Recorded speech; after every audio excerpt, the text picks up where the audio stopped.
यज्ञ हम सभी करते हैं, लेकिन यज्ञ की विधि क्या हो, यज्ञ हमें कैसे करना चाहिए, यज्ञ की क्या क्या नियम वेदों में बताए गए हैं, उस विधि के अनुसार यज्ञ करने से आपकी सभी प्रकार की मनोकामनाएं पूर्ण होती हैं। भगवान को अगर सही रूप में उनको प्रसाद चढ़ाना है, सही रूप में प्रसाद भेजना है, भोग लगाना है, तो यज्ञ सबसे वैज्ञानिक और सबसे उत्तम विधि है।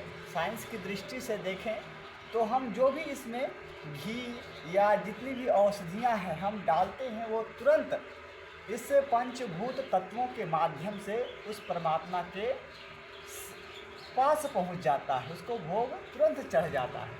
तो आप सभी यज्ञ के रूप में भगवान की पूजा करें।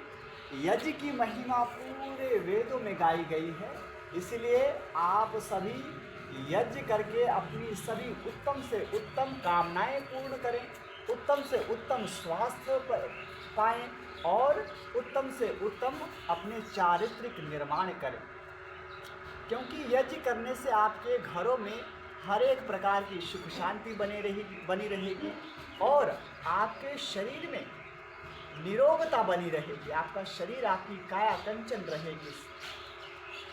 किसी भी प्रकार का रोग दुख कष्ट हो तो वो यज्ञ में आहुतियाँ प्रदान करते ही वो सारा नष्ट हो जाती है। कम से कम आप 108 गायत्री मंत्र की आहुतियाँ यज्ञ भगवान को, जो भी मनोकामना है उस यज्ञ भगवान को मनोकामनाएं दोहराते हुए गायत्री मंत्र का वाचन करते हुए आहुतियाँ जब हम प्रदान करते हैं तो भगवान उस भोग को पाकर हमारी प्रार्थनाएं अवश्य सुनते हैं और हमारी मनोकामनाएं अवश्य पूर्ण करते हैं। तो आप लोग भी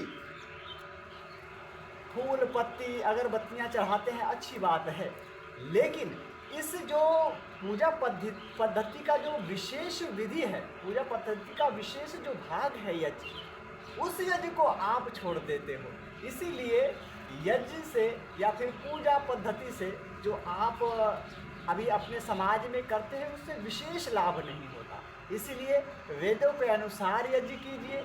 जो हमारे भगवान श्री राम और श्री कृष्ण राजसूय यज्ञ, बड़े बड़े यज्ञ के माध्यम से वो पूरे पृथ्वी पर जिन्होंने अपना साम्राज्य स्थापित किया था, आप भी अपने भीतर सभी प्रकार के दुर्गुणों से मुक्त होकर के एक स्वतंत्र आत्मा का साम्राज्य खड़ा कर सकते हैं।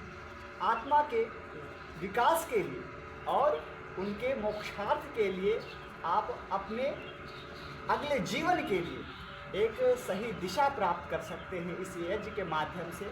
इसलिए पूरे, अगर आप गृहस्थ हैं तो आप मनोकामना युक्त यज्ञ कर सकते हैं, लेकिन जो संन्यास मार्ग में हैं उनको तो कोई कामनाएं है नहीं, किसी वस्तुओं की उतनी इच्छा होती नहीं, लेकिन फिर भी जगत कल्याण के लिए धर्मस्य मूलम अर्थम, अर्थात धर्म अगर साधु सन्यासियों को करना है तो अर्थ की जरूरत संसार में पड़ती है। इसीलिए इस परोपकार की भावना से हम सभी सन्यासी साधु यज्ञ करते हैं, लेकिन आप लोग भी अपने परिवार के कल्याण के लिए, अपने आर्थिक उन्नति के लिए, शारीरिक उन्नति के लिए इस यज्ञ को अपनाएं और सुखी संपन्न होंगे। ओम शांति।